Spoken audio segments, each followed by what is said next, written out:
এই আইনটা মোদির জন্য ভালো হতে পারে, মুসলিমদের জন্য আমাদের জন্য ভালো নয়। এবার কথা হলো কি সেই আইন? কেন সারা ভারতের মুসলিমদের, কেন সারা ভারতের সুনাগরিকদের, কেন সারা ভারতের সংবিধান যারা মানে সেই অমুসলিম ভাইদের আজকে মাথা ব্যথা?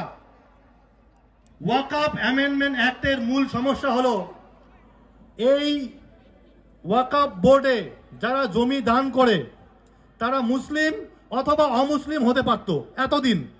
এখন বলে দিয়েছে তাদের হতে হবে শুধুমাত্র মুসলিম, অমুসলিমরা জমি দান করতে পারবে না। যা হোক, এটা মেনে নিলাম। কোন মুসলিম জমি দান করবে? যে মুসলিমগুলো 5 বছর ধরে প্র্যাকটিসিং মুসলিম।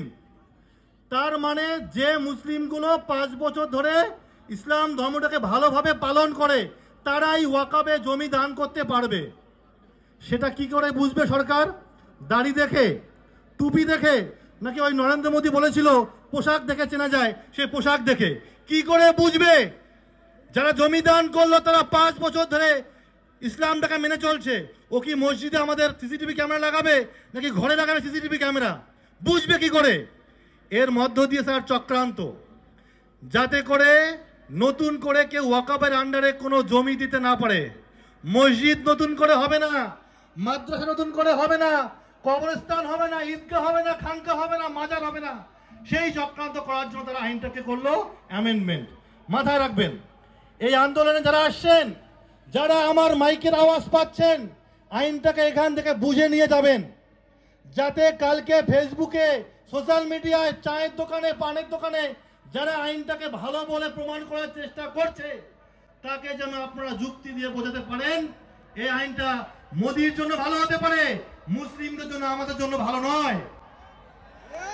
2 নম্বর কথা ভাই, কথা নাম্বার 2, ওয়াকফ বোর্ড। ওয়াকফ বোর্ড প্রত্যেকটা রাজ্যে রয়েছে, 33খানা ওয়াকফ বোর্ড রয়েছে ভারতবর্ষে।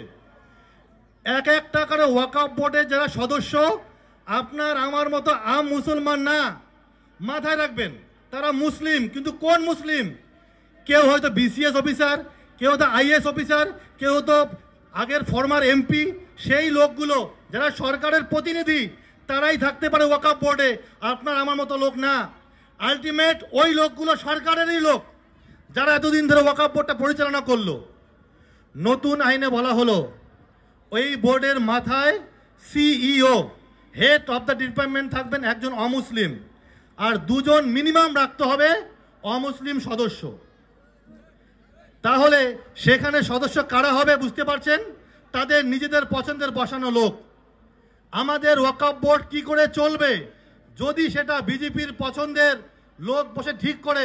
তাহলে সেটা কি আমাদের জন্য ভালো হবে ভাই বলুন? আমরা সেই জন্য এই বিলের বিরোধিতা করতে যাচ্ছি। কারণটা বুঝে যাবেন। কারণ নাম্বার 3,